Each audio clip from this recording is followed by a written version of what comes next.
Hey, we are back, and I'm privileged to have with me in studio, if you're smart enough to get the stream, Mike Tobin, Fox News' senior correspondent. Usually see him out of Chicago or over in Gaza, wherever there's turbulence, if there's a disaster. Said Mike Tobin, he's going to be okay. Also, if you want to go to the Mount Everest, you might see him on the top, because he did that too. So, Mike Tobin, welcome to the show. This is the first time I think you're in studio, is it? At least in this floor. I think so. No, I did a radio hit maybe with you about, 15, 20 years ago. Wow. Yeah. That's a long time. So first off, how's everything going? You're a married guy now? Yeah, married guy. Busy Right. all the time. Married. Got a new house, so I'm always behind in the house. And whenever I think I'm going to get caught up, guys in Hamas get to dictate my schedule. Are you handy? So you do your own stuff? Ish. I make multiple runs to Home Depot. I start a project and realize I bought the wrong size screw. I got to go back. But the fact that you'll be hands-on has me jealous, because I look at that. It's just so. I look at how it's so complex. There's always a problem I think I need an expert for. You don't feel that way. No, I try to fix it myself. And step one is screwing it up. Right. And then realize what you did wrong and fix it the second time. Oh, you mean try and try again? Yeah. So, Mike, what's going on? Operation Midway Blitz is on in Chicago. How would you describe it, and do you think it's working? Well, is it working? That's a tough one, because if you're trying to just combat the violence in Chicago, well, most of the violence in Chicago is black on black. The gangs are all fractured and splintered. The big gangs, the gangster disciples, black disciples, they used to have strong central leadership, and now they're just a bunch of cliques. It's not uncommon to have a clique from the black disciples fighting another clique from the black disciples. And then they go and they shoot them. They shoot the wrong guys, and you get a bunch of new vendettas. That's where most of the crime is. Now, Operation Midway Blitz is targeting illegals and picking them up one by one. As they promised, they find a guy. The other day, they got one guy who had been released from prison for murder. He was in for murder. He was released. And because of the sanctuary policies, the Illinois Department of Corrections didn't tell ICE that they had this guy. Well, this guy had an order for removal. So they went and got him. So you're seeing a lot of operations like that. There was one guy who was a U.S. citizen who got picked up by Border Patrol, and as soon as they found out that he was a citizen, they let him go. But there was, it was front page in the Trib. Right, and then we find out with Governor Pritzker standing next to him, a guy in a vest, and he's like a hardworking guy. It turns out the guy is a recidivist criminal, right, and illegal. Right. He was wanted in a few different states. He posed with the governor, and then he was also involved. I don't know that he was illegal. But I know that he was allegedly involved in that smash and grab at the Louis Vuitton store that ended with one innocent person being killed. And he was posing with the governor just days before. Is there any doubt that the governor's acting like a guy run for president? No. He's frankly, this immigration, stepped up immigration in Chicago is the best thing that ever happened in his campaign. He's loving it, and he's in the fight every day. And he tried to politicize a Kirk assassination to his own gain. And it's all quite obvious what Governor Pritzker's doing. In a way, so you want to say you're standing up to Trump for illegal immigrant criminals. So you're standing up to Trump, who is giving you free law enforcement, whether it's more FBI, more ICE agents, or National Guard, which evidently is a terrible thing. Well, he's all anti-Trump all the time, and that's how he's banging the drum. So if Trump comes in heavy, it gives him an opportunity to turn up the volume and do more pressers every day. Do you feel, just from what you know, do you feel as though there's, you could walk around Chicago, are you more concerned about crime than you were 5 years ago, less concerned? Yeah. More. And I don't let my wife ride the L. I don't have many rules in my house. One is that she can't ride the L, and she says, fine, pay for the Uber, so that works out fine. But it's not usually like that. If I told you that 15 years ago to take mass transportation is that dangerous, you would have said, Brian, of course, of course it's not. There's always danger in everything, but you'd still do it. Right. And the criminal creep is real. The bad parts of town have always been the bad parts of town. The South and West Side people, Jim Croce wrote about it. South Side of Chicago, baddest part of town. But the gunfire there is part of every weekend in the bad parts of town. But the criminal creep is also real. What you see a lot of these crews, they'll steal a car and then they go around mugging people. And you can watch them on the Citizen app as they just go from one place to the other, hitting people, and you can see them pop up on your phone. And a buddy of mine got mugged, and he said he was going to work early in the morning. They'll steal the car about midnight and then go around mugging people. And he was going to work about 7 in the morning and said the only thing he noticed was a car pull up alongside of him abruptly, and then he got hit in the head. That's it. And that was it. That's all. You okay? Yeah, he's okay. Here's Brandon Johnson on his view of cops, jail. Listen. The fact of the matter is, no one has asked me to send federal troops into this city to make it safe. It has never come up. It never came up during the campaign. It's never come up in the first 2 years. The fact of the matter is, we are driving violence down on this city, and we're using every single resource that's available to us. Jails and incarceration and law enforcement is a sickness that has not led to safe communities. I'm going to work hard every single day to protect the people who are caught up in violence in this city. Guess why? You want to know why? Because the vast majority of them look like me. So, law enforcement's a sickness. That is an interesting perspective. He bangs on the statistic that violent crime is down in Chicago, and it is. But down from dramatic highs, with 800, I think, were killed at the height, yeah. And so you still have a lot of violence. And I was talking with Gary McCarthy, and he pointed out the fact who's he? Gary McCarthy is a former police superintendent in Chicago. He's on our air quite a bit. Yeah. And he says that the real barometer for crime is not murder. Murder, 75% of the time, someone who gets killed by someone they know. There's some kind of connection with them. The real barometer for crime is burglary, or not burglary, but robbery. These muggings and whatnot. It just shows that there's anarchy in the city. It's random. Yeah, and when Brandon Johnson makes the point that I'm trying to remember the exact wording there, that policing and jailing people is a sickness. Is a sickness, or it doesn't make anything better. Well, it prevents anarchy. It hasn't gotten better, but it hasn't been worse. Right. When you have numbers, when 45 people get shot in a weekend and 16 die, and you say there's no problem, I mean, politically in reality, what world are you in? Well, it's not 65 and it's not 22. Yeah, you're right, but why do you accept that? Help's coming in. Well, and the people paying the highest price for that is the people in the poor communities. Yeah. You don't. The areas where I live, it's not as bad, but it is creeping out. River North used to be an area with it still has all the nice restaurants, et cetera, but there's shootings at River North now. And here's more from one of the most unpopular mayors in the country. He doesn't talk to black mayors about what it's like to live in communities that have been disinvested in. So no, we're not going to succumb to the sickness and the evil that Dr. King warned us about a generation ago. This is a group project, but we're not going to allow the President of the United States of America or any of his ilk look at the work that we're doing across this country, and then now we're experiencing some level of reprieve, and now he wants to put his name on our paper. Wow, that's an interesting scenario that I don't think Donald Trump can get his head around. Do you really think Donald Trump's looking to put his name on the success of Chicago crime? We'll put his name on our paper, too, a kind of a throwback to his only experience, which is being a teacher. Right. And now he's the mayor of a and he's third remarkably unpopular, Mike. Well, how would you explain that? 22% approval rating. How do you do that? I'm surprised he's up to 22%. I saw as low as 18. Yeah, he was. Well, I thought he was single digits for a while there. So what happened? I mean, how could no? I mean, he did get more votes than the other guy who was a moderate Democrat. It was interesting. Paul Vallis, and I know Paul pretty well, and I think that two things happened in Chicago. Is one, everyone underestimated the power of the teachers union, and they've got an amazing ground game, the teachers union. They had the teachers out knocking on doors, canvassing for Brandon Johnson, where we'd just gotten through, Chicago had just gotten through Lori Lightfoot as mayor. And I think the pragmatists and the conservatives in Chicago got comfortable. And they said, well, they're not going to elect another Wokey. And Chicago just went a step deeper. Yeah, to someone who just sees everything through the prism of race. It's crazy. How is Rahm Emanuel's time viewed there as mayor? What does it take to make you miss Rahm Emanuel? Right. I mean, because I looked at it as like a spectacular failure, but compared to what happened next, he thinks he could run for president. Well, and it's I got to give Rahm credit for a couple of things. Well, one, Rahm was a triathlete. And so I used the same cycling paths that he had built. So I'm kind of grateful for that. The Riverwalk in Chicago. Oh, he's a triathlete? I didn't know that. Yeah, he does. And by the way, I beat him.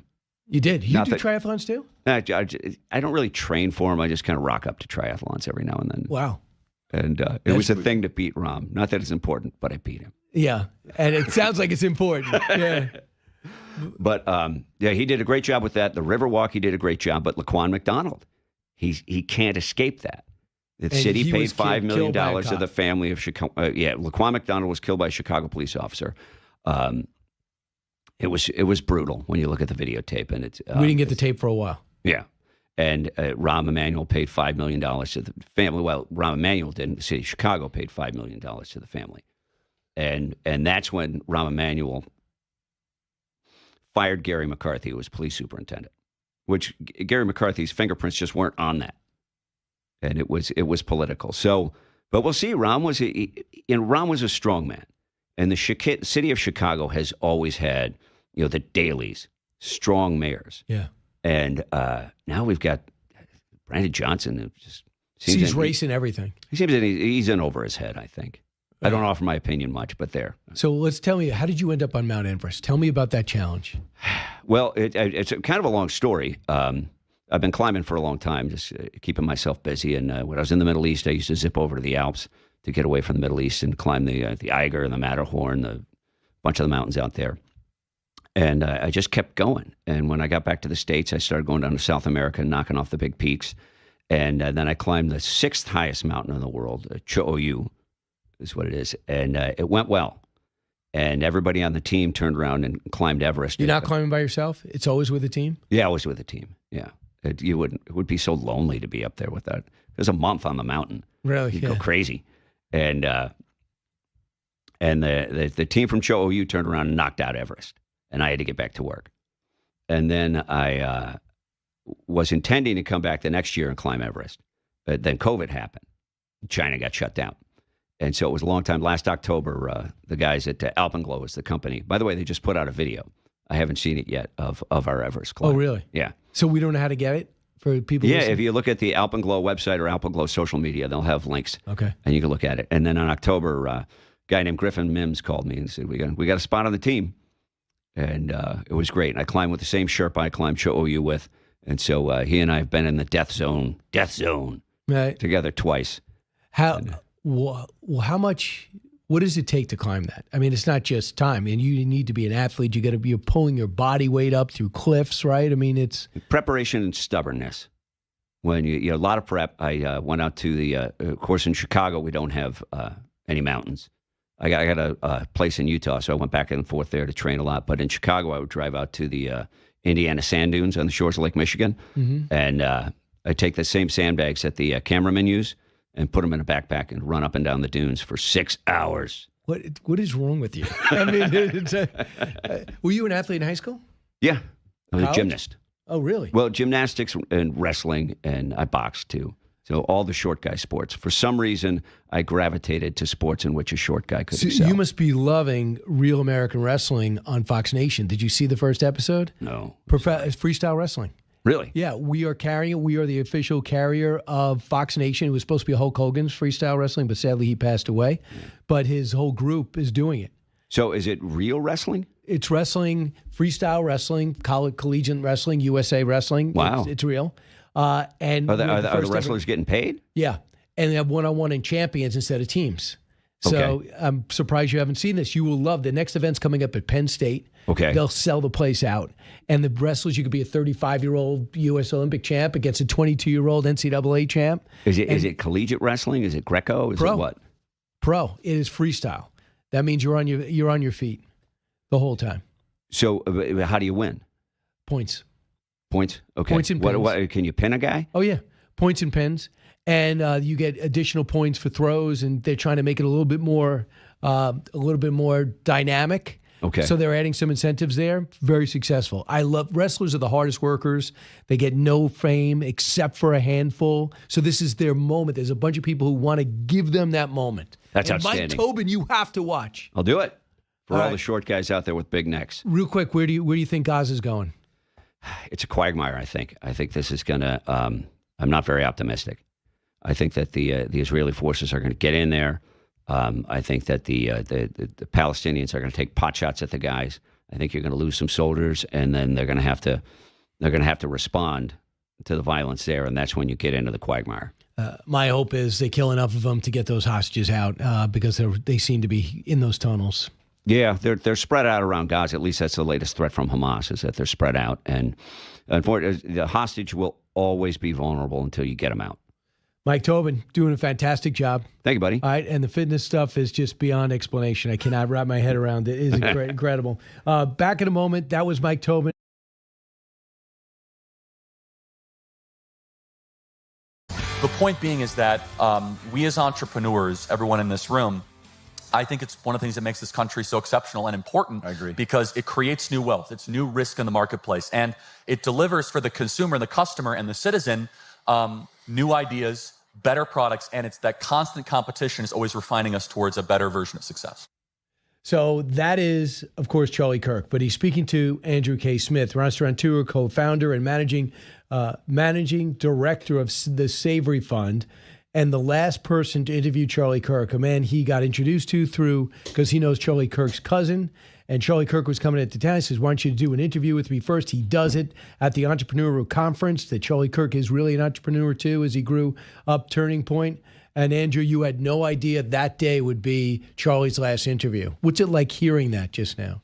Yeah, it's still surreal. I mean, I'm still kind of grappling with it. I think that my team is too. I think that the people that were in the audience, we had 550 people in the audience listening to this interview. I don't think any of us knew how to process it. I think we're still trying to figure out how to process it, but it's hard to hear when you say that too, because it was just a week ago. I mean, right. It's hard to understand. The last interview is available now on Fox Nation, right? It is, yes. It lasts how long? 34 minutes. And I honestly could have talked to him for hours. It was that easy to talk to that guy. And I'm sure he's very interested in you and how you did it. Yeah. You got 500 plus restaurants in your fund and the people in the audience and how they did it. Yeah. And he talked about the risks that they took. In what way was he like you guys? Yeah, I think that, entrepreneurial endeavors is really kind of the great equilibrium, right? For all backgrounds, political backgrounds, opinions, ethnicities, it doesn't really matter. Entrepreneurship is in all segments of the industry, right? So for us, when we were talking to him, it was easy to talk to him about his entrepreneurial journey because it all applied to everybody that was in the audience as well. And you didn't really know anything about him, but the more you learned about him, the more you liked him, because you maybe had some preconceived notions Sure, of I did. Another conservative guy that thinks that Trump is great, and I don't know how many of my audience is not going to like that. Yeah. So it's a risk for you when you have a conference to bring in any ideologue. It was a total risk. And initially when Brian is his cousin, Brian is the president of one of our companies, Houston Hot Chicken, around the country.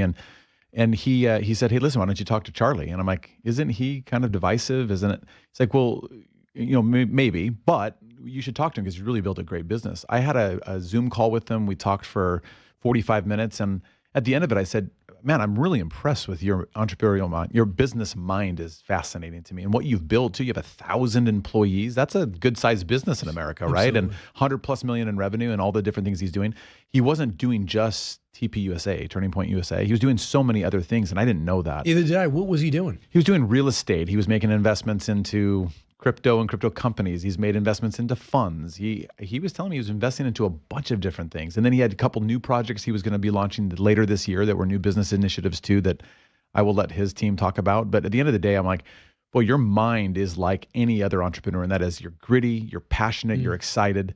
That was what I was really impressed with. And I said, you need to come tell that story at my conference because we all learn from each other as entrepreneurs.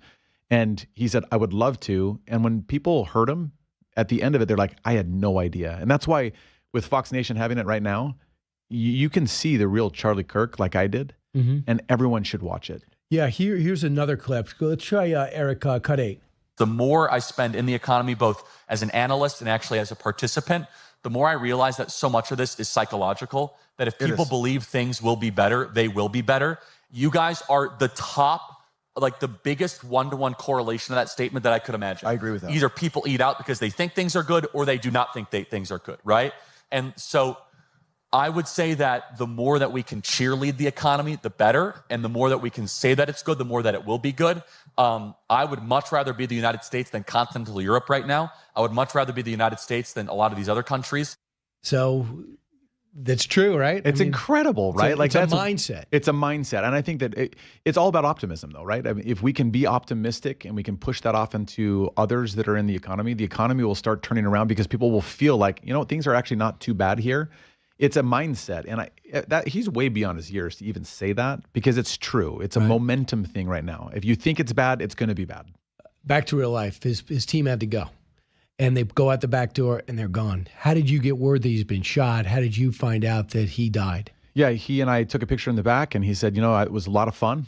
I would love to do this again. I love the entrepreneurial journey that I was able to share, but I also liked the vibe that I got in that room with the other entrepreneurs. It was very unifying in there, and it was apolitical, the whole conversation. And so, as he was standing back there, he said, "Hey, let's snap a pic." We took a pic together, and he said, "Let's talk after my event." Walked out the back stairwell, got into the Suburban, and left. It was a 40-minute drive down to Utah Valley University.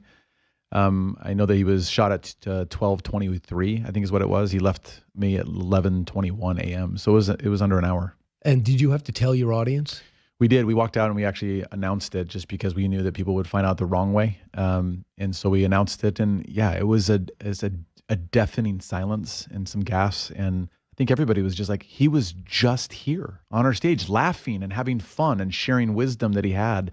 It was wild, Brian. What about for you, knowing you're the last person he interviewed with? Yeah, I think I'm still a little bit in shock, and I think that I'm going to have to figure out how to get through some of those feelings. But I'm reeling a little bit, and I keep telling my wife and some of my team members that I'm like just trying to understand how close we all are to death if we're not careful, and how we really do judge each other in America for the wrong things. Because if people would have really known what we saw at that conference and what we heard for those 34 minutes, I think people's opinion would have changed of him. Is that, what I also feel, part of me, what a waste. What a waste. The world needed him to live.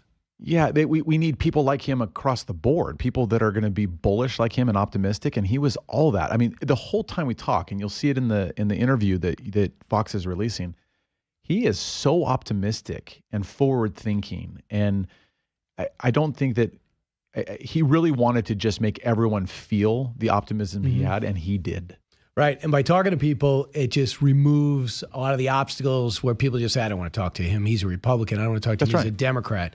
And all of a sudden, but no, I want to talk to you. And then you engage and they listen. And if you listen, you could actually try to win people over. That was his goal. That was his whole goal, and he accomplished it. Andrew K. Smith, the restaurateur entrepreneur, but he's going to be known for a long time as Charlie Kirk's last interview. It is on Fox Nation right now. Andrew, it's great to get to know you. And thanks so much for sharing the interview with us and our audience. Thank you, Brian. Don't move.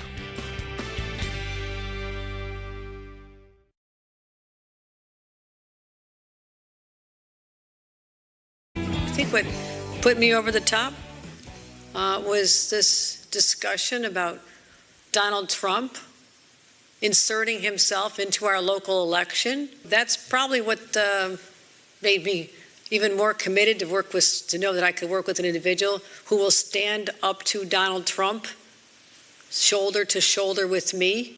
What an idiotic rationalization for deciding to endorse the front runner right now in the mayoral election, Zohran Mamdani, an avowed socialist that people listen to what he says. He sounds more like a Marxist. And he's not running from the socialist platform, to the point where he's got the chairman of the Democratic Committee in New York says, I will not endorse the guy. So even if he wins, the Democratic Party is not going to be behind him, and he doesn't seem to care. If you do care, if you're an investor in the city, if you live in the city, if you know his anti-cop attitude, anti-law enforcement beliefs, Pierre Debbas feels that way. He's managing partner of Romer Debbas. And Pierre, you're a real estate expert, can really understand how it's going to affect us here financially. First off, the governor just basically acquiesced. I don't agree with him in a lot of things, but since he's going to fight against President Trump, I'll be for him. It makes no sense. It makes zero sense. And the problem is that you're having local politicians more fixated on the White House and the issues that we have in our state and city.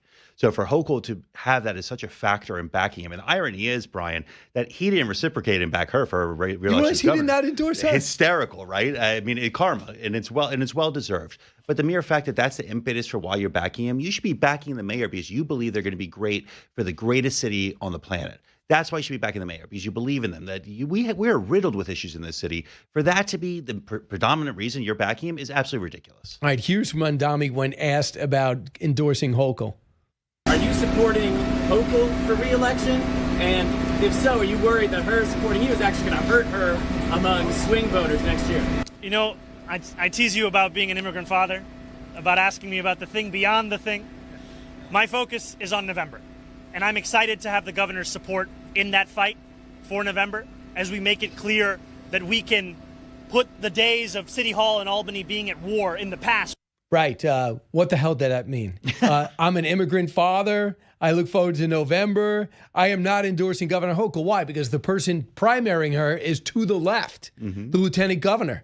And that's what he is, way to the left. So Gillibrand, nothing. Schumer, nothing. Hakeem Jeffries, nothing. Why? Because they understand your job.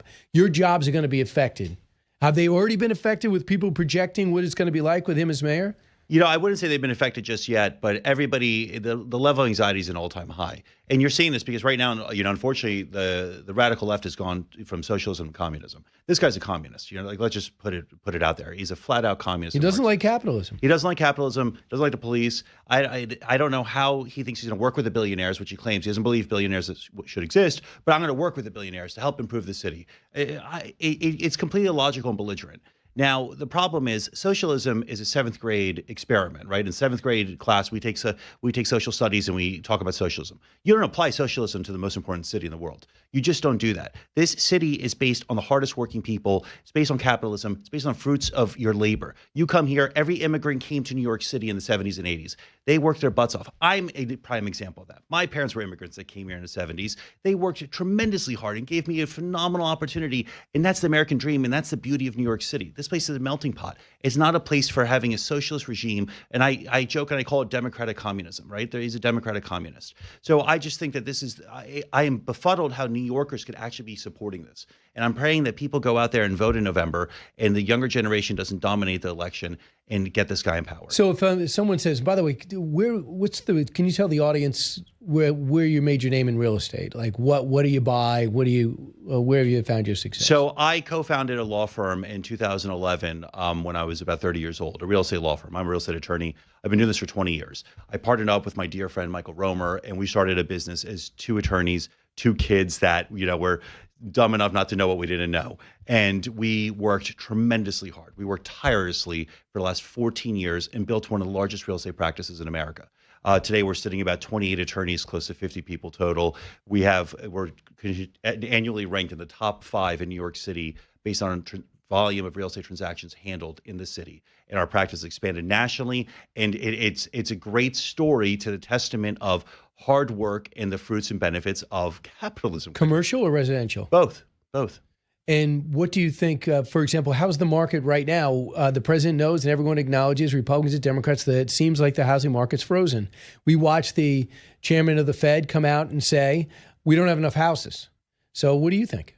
I mean, you look at the stats in the last 2 years, you had back-to-back years of 30-year low in transaction volume in the housing market in America. So it's a crisis. It's not a problem. It's a flat-out crisis because I always say majority of Americans, they buy a home. Buying a home is American dream, right? Buying a home is their predominant way for your average American to build wealth in their lives. The barrier to entry is so high right now that it is completely impossible for your average American to afford a home. You had home prices go up over 50% during the pandemic until today.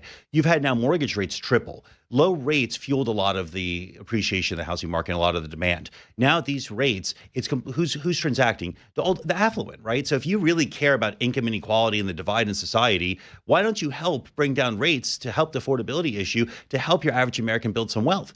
Because if you don't do that, what's the future going to look like for these people? It's not a bright future. So how do you jar the market? How do you rattle the market in a positive way? So you said if Mr. and Mrs. Johnson, middle class America, they just say it's time for me to buy my first house or move to a bigger house.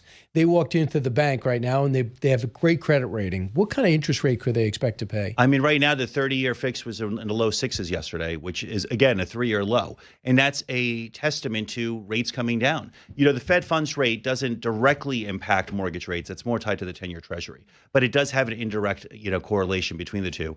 And you saw that yesterday, Brian. Like you saw a quarter-point reduction by the Fed, which is really nominal in reality.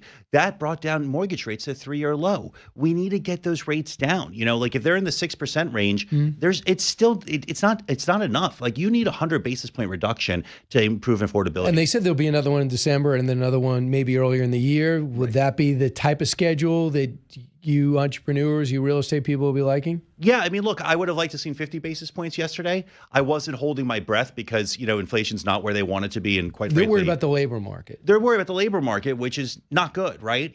But Jerome Powell's scared of his own shadow. He's not going to take any aggressive move that could increase inflation. But you're right. The impetus for this was the poor labor stats. But if you have a world where you can get to a rate environment of 4.5% to 5%, right, you improve employment, stock market's at a record high. Every day breaks another record high. That's three factors: lowering debt service, increasing employment and job stability, and record highs of liquidity. That's a perfect storm for the housing market, right? That will help free up inventory. That'll get people off the sidelines. That will help people transact again. The problem is the competition. That's my fear, is that your average American's competing with affluent second home buyers and investors. You have to help create federal programs that create development in supply limited to first-time home buyer demographic and certain income demographics to help these people not have to compete against conglomerates. Well, that's so interesting because someone, I think it's Blackstone or BlackRock, that keeps buying up all these houses. They all are. They both all of Wall Street. So they're buying neighborhoods, they're redoing the houses, and they're selling them. They're in control of them, but it wipes out me selling my house, right? Yeah, I mean, think about it. If you're going in and you're saying, okay, I have 10% to put down, I need to get a mortgage for 90%, I'm going to live with a 5.5% interest rate, and then all of a sudden an institutional bank comes in and says, okay, we'll pay 5% above this guy, we'll pay cash. Who are you going with?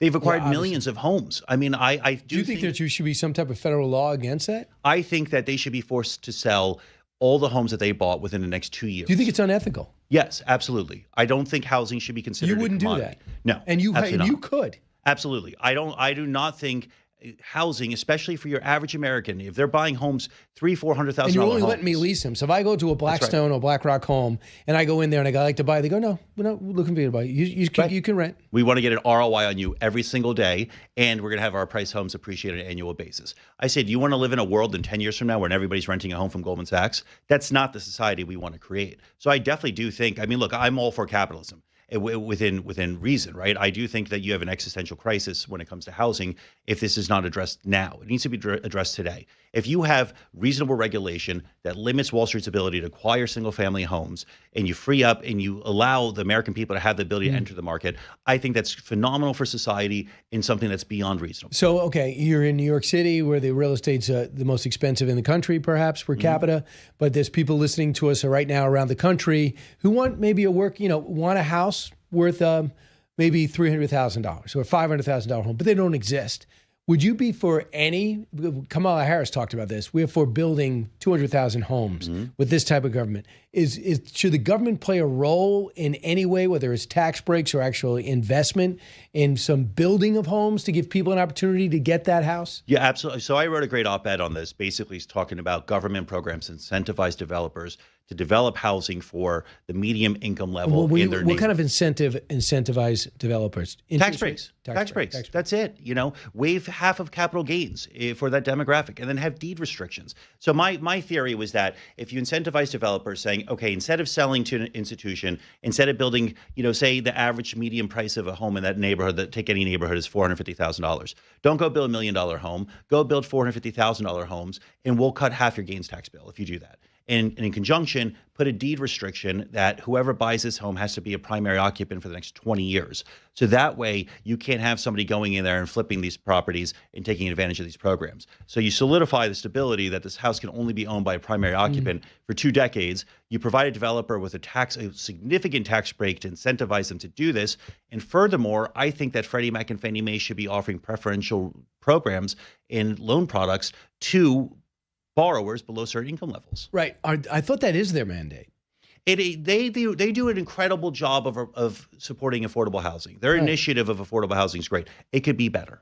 We can improve. Got it. So we have this mayor comes in and says, I'm going to freeze the rents because I think New Yorkers got to be affordable for all New Yorkers. Now play this out. Play out this. So if you freeze rents, now where are you going to have anybody have the desire to invest $1 in New York City in terms of development of properties? I'm not talking about single townhouses, co-ops, or condos. I mean, apartment buildings. You've already created dilapidated housing. Brian, we have about 100,000 units of rent-stabilized properties that are not on the market. They're just sitting there vacant and completely dilapidated because the economics don't make sense for the landlords to put them out on the market at the horrifically low rents that the city's requiring them to put them out on. It makes no sense. The landlord's saving money by keeping them empty. If you had a reasonably... Can you back up a second? Yeah. So you're saying right now there are buildings out there with empty apartments. That's right.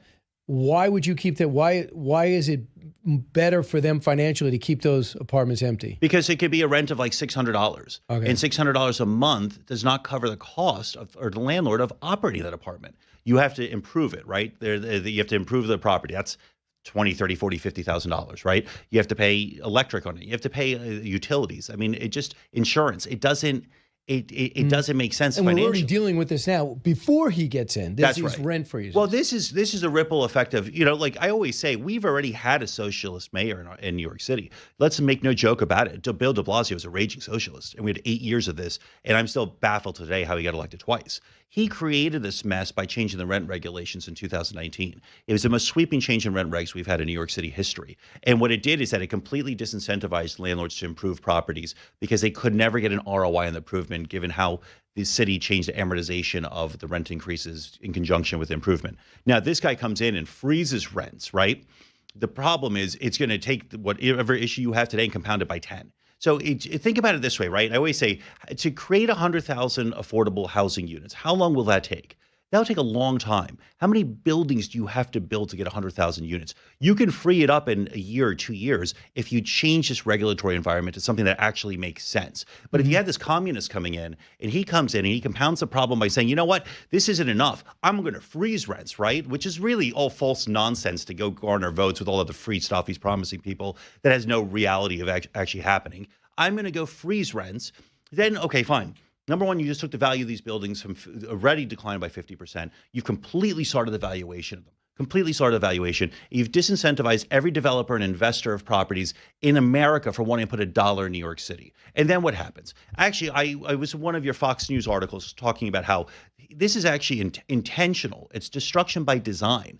Though they want to bring down the value to peanuts, to pennies on the dollar, so the government can acquire these properties and create socialized housing. That's his goal. He refers to this as the Vienna model. He's had interviews about this before he was running, but his goal is to create socialized housing. The way to do it is to take over these buildings. The only way the government can take over these buildings is by destroying the valuation. Wow. So that's why I say it's communist and absolute Marxist rhetoric. And anything that we could do to stop it is going to work in everyone's behalf, not Democrats or Republicans. Republicans, you got Curtis Lee was still fighting it out, Adams in single digits, and Cuomo still 20 points down. But people should understand exactly what we're buying into.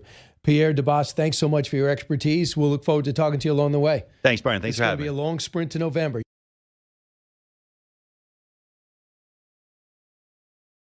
Every time a Republican in this House is offended, they file a censure resolution.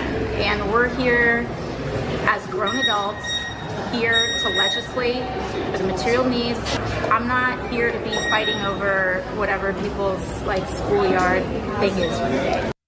So that is AOC, who is saying it looks like Ilhan Omar evaded being censured. It'll be pulled off committees. About 4 Republicans voted against doing that, even though she had a despicable thing to say from the church yesterday and then a few days ago about Charlie Kirk and his legacy. Tomi Lahren's here. Are you going to do Outnumbered today? I sure am. So you outnumbered at the top of the hour. Congratulations to your show. This week it'll be 6 until 9 p.m. on Sunday. Yep. But normally will be? 5 to 8. 5 to 8 tomorrow as well. The big weekend show. Yes. All right. Then you're a permanent host on that. I sure am. So you're going to get a lot of time, too. So you can 3 hours. That's Fox and Friends like. That's a lot to work with, Brian. Right. We've got a lot to discuss. And you also have Johnny Joey Jones. Yes. Yes, as one of your anchors. So what's your thought about AOC? Are the Republicans being petty? Are you disappointed that they didn't vote for censure? Listen, I don't like most things that Ilhan Omar says. I think she said some really awful things over the years. And if we document them, if we had AI make us a list, it would be a plentiful choosing for us to decide the nasty things that she said. However, the back and forth, the censor, it's really more performative, it feels like. And I get the need for Republicans to want to make a statement. But for me, it's more the voters in her district. Are they going to keep voting for this woman who says these things? I would sure hope not. I would sure hope that they would look at her as she represents them and think, this person who has an awful lot of hate in her heart and really hasn't done anything for us, by the way. I can't really think of any legislative accomplishments of Ilhan Omar. Nothing. I don't know if you can. I mean, Does she even try? I'm not even sure. I don't even know if she's, put up any real legislation.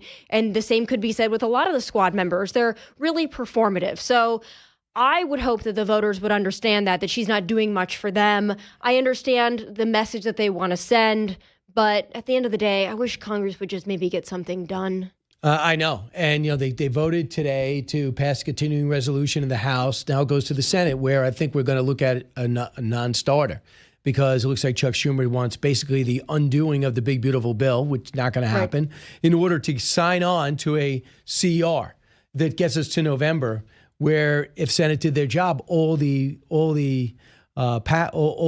committees would have passed their budgets, and therefore we would have been at a conference, because the House did their job with all 12 committees, appropriations bills.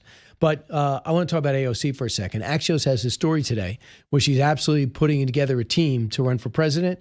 Not sure if she wants to run for senator. And what she's doing to try it out is to go to places like Plattsburgh, New York, a conservative area in New York, and giving a speech saying all areas of New York need to be addressed, to see how she's going to be received. Because we know that she can get socialists to show up, big crowds to show up. Do you think she's a viable candidate? Well, New York's a different place. So a Senate Let's run. say for the president. Yeah. Oh, for the presidency? No, not at all. Nope. And again, same thing with Ilhan Omar. What has AOC legislatively, what has she ever done? Even if I disagreed with it, I still can't think of one thing that she has put forward legislatively that's got anybody else to really sign on to it or advance it. I know that she's a socialist. I know that she hates President Trump. I know that she loves illegal aliens. Loves Bernie Sanders. Yeah, and Bernie Sanders. But beyond that, what has she done? Even to advance her own prerogatives? I haven't seen it. Most of these people are performative. Most of these people want attention. They want to speak in front of crowds. They want to be on social media. They want to go on Instagram Live. But if you ask them what they've actually done to advance anything, the list is pretty bare. Right. So we also know a couple of things. Jeff Zients goes behind closed doors and basically says, I asked Dr. O'Connor to give President Biden a cognitive test, and he said, I'll take it under consideration. He's the one who took the fifth. So believe me, I'm sure Jeff Zients is saying as little as possible while still trying to save any credibility, but he's the chief of staff. And then we have a couple of people who said, I'm his cabinet secretary, and I was his spokesperson. I never met with him. Ian Sams, met with him twice. This is unbelievable. And then we said that Jeff Zients said, Jill came in and said, you got to lighten up his schedule. You got to make things simpler. Don't give him so much to read. He can't walk as much, and don't do as many stairs. Yet they were still deciding whether he should run again, let alone continue to serve in that position. This James Comer's committee is uncovering things. People want to arrest or anything. That's not going to happen. But it's really showing a president that was exactly what his critics have been saying, skeptics have been saying. What I'll tell you what I think is more important than even the revelations or, possible undoing of the auto pen and the pardons and all that, which I think is still important, but a lot of it is still performative because it's probably not going to get done. What I think is important is this. What it does is disqualify anybody that was on that team, including Kamala.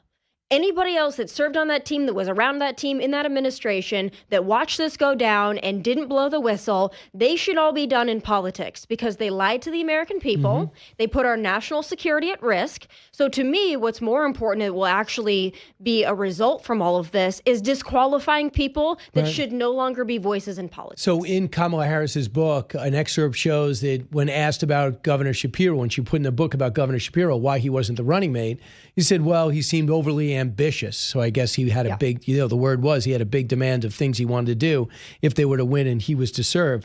So listen to Shapiro gets word of that, goes on with Stephen A. Smith and said this, cut 18. I haven't read the former vice president's book, and she's going to have to answer to how she was in the room and yet never said anything publicly. I was very vocal with him privately and extremely vocal with his staff about my concerns about his fitness to be able to run for another term. So he's trying to keep himself viable. Do you have any questions, Tomi Lahren? I have a lot of questions for Kamala. How about for Josh Shapiro? Because you just don't want him to run again. But if you really cared about the country, you should have said something flat out. Why didn't you tell the press? Yeah. You don't even leak anything to the press. That you had your team. I expressed my concern to the team about him running again. What about him running the country? Right. Well, there were many Democrats that should have said something, but I will say this. In terms of him being too ambitious for Kamala, what that really means is he sounds better and is much smarter than Kamala. We can't have him at the bottom of the ticket because he will outshine her. And that was their concern. So when I hear that overly ambitious, why wouldn't you want a vice president who's ambitious, right? You want somebody who's going to do something for the country, you'd think. Kamala didn't want somebody who was smarter than her, making her look worse, because that's exactly what he would have done. Because the comparison there, that would have been bad. You never want somebody beneath you that's better than you. So go ahead. This whole thing with the Kamala's book, she's not going to do herself any political favors. I think that this is her attempting to rewrite the narrative. It's only going to make her look worse. You know, my theory, I told you about it last night, would be if she wanted to legitimately be a contender, give up on 28, run for governor. There's really not much competition on the left unless that rich guy gets in, Rick Caruso gets in. And if she does actually a good job, if she goes and becomes a governor, I'd love taking over a mess. Because everything you do shows like an improvement. If she runs for governor and wins in California in 2032, if J.D. Vance wins, you'll be set to run again. Because you could say, look what I did. But right now, what could she turn around and say, look at my accomplishments? She's gotten big jobs, but she hasn't got a lot done. Well, that's You why. just think she's not capable of being a good governor? No, and I don't think she wanted to run for governor because I think she knows she would lose and then she'd really be done, right? So if you lose the presidency and then you lose a gubernatorial race after that, She is done, yeah. then you're not even going to get the speaking gigs anymore. Right now, she'll cash in on the book tour and the speaking gigs, and maybe someone will give her a job somewhere. The thing about Kamala is she doesn't like to work for things. And you see that from all of her staff turnover and what they've said about her, that she's not really confident in herself and she really wants things to be kind of done for her. And she's uncomfortable in a lot of situations. Why you have the cackling and the weird responses and the weird word salads that she gave. It's because she didn't put in the work. And it takes a lot of work to be a governor, even if you're a bad one. I don't think she wants to work. Right. I think that's key. I mean, I just said if she was going to show she could be good, you don't think she's capable, and she has not shown me either that she's capable. First thing she could have done is go and fix the border. And she just decided, I'm going to make it root causes and do almost nothing on it and had to be coaxed to go to the border. Lastly, comment real quick on the fact that Joe Biden called her right before the debate to say, my brother called me to say, you are trashing me behind the scenes. He calls her right before the debate to say that. What do you think about this? I think they hate each other. I really do. And I know that they try to seem like, oh, they were so close, they had lunches. I think Jill hates Kamala and has. I don't think Joe likes Kamala. I don't think Kamala liked Joe. I think there's a lot more infighting here. It's going to play out like a Bravo reality show. And that, Brian, I am here for. Good. And that's why you need a 3-hour show to go through all of it. If we could only discuss my Bravo takes. Maybe in the 3 hours we'll get a chance. I'm pretty sure reality television will be a no-go zone because there's enough go in Bravo. Listen, we're going to watch you at noon and going to watch you over the weekend.